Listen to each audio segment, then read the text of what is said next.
Good morning, Iowa Masonic people. It's time for another dose of God's new morning mercies. I'm here again with Amy, who, by the way, is safely 6 feet away from me as she's recording this, on this really beautiful but cool morning here in our wonderful new pavilion. We're delighted to bring you another of our weekly brief devotionals in the hope that it will be the source of encouragement as we continue to be separated by social distancing. I was thinking about that phrase, social distancing, and it occurred to me it's something of an oxymoron. Because when we think of the word social, we think of doing things together with people, and yet we're talking about being distanced. So social distancing, I think, is an oxymoron. But be that as it may. In this morning's devotional, author Paul David Tripp writes this: "The best theology will not remove mystery from your life. So rest is found in trusting the one who rules in all and knows no mystery." He continues, "Her voice quivered that morning as she told me to get home as quickly as I could. My wife, Luella, is a very emotionally stable woman. She isn't easily rocked. I knew what we were facing was serious because it had rocked her. I was about 6 hours away from home with my assistant, and we made the nervous trip home. Nicole, our daughter, had started her walk home from work late that previous night, as she had done many nights before.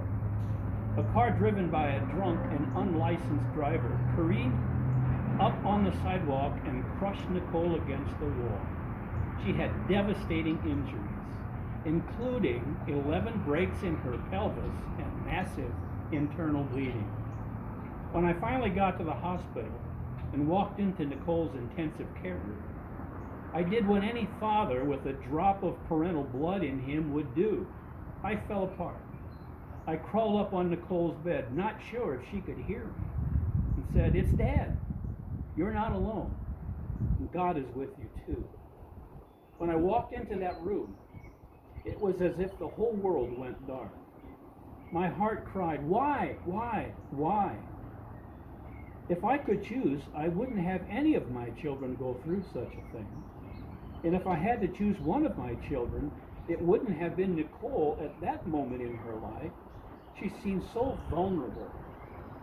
In an instant, we were cast into life-changing mystery. And our theological non-negotiable didn't take that mystery away. Nicole did recover well, but we lived through 4 years of travail.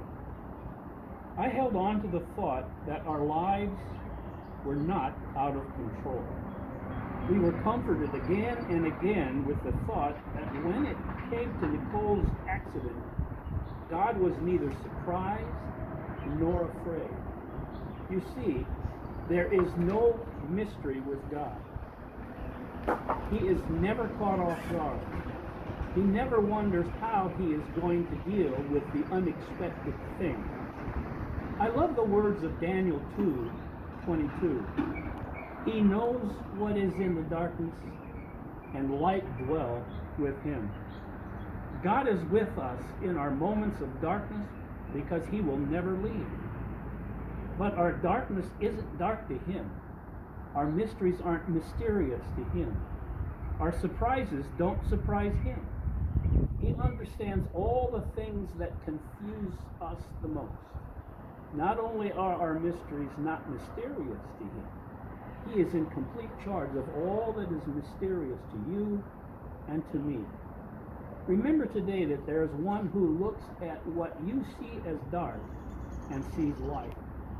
And as you remember that, remember too that he is the ultimate definition of everything that is wise, good, true, loving, and faithful. He holds both you and your mysteries in his gracious hands. And because he does, you can find rest even when the darkness of mystery has entered your door. The author then ends with this reminder about the God who is in complete control, even in these days of COVID-19 uncertainty. Isaiah chapter 40, verse 12. Who has measured the waters in the hollow of his hand, and with the breath of his hand marked off the heavens? Who has held the dust of the earth in the basket, or weighed the mountains on the scales and the hills in a balance? Who has understood the mind of God, or instructed him as his counselor? Who did the Lord consult to enlighten him? And who taught him the right way? Who was it that taught him knowledge, or showed him the path of understanding? To whom then will you compare God? Do you not know? Have you not heard?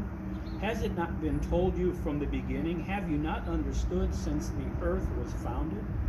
He sits enthroned above the circle of the earth, and its people are like grasshoppers. He stretches out the heavens like the canopy and spreads them out like a tent to live in. To whom will you compare me? Or who is my equal, says the Holy One? Lift your eyes and look to the heavens. Who created all these? He who brings out the starry host one by one and calls them each by name, because of his great power and strength and might. Not one of them is missing. Do you not know?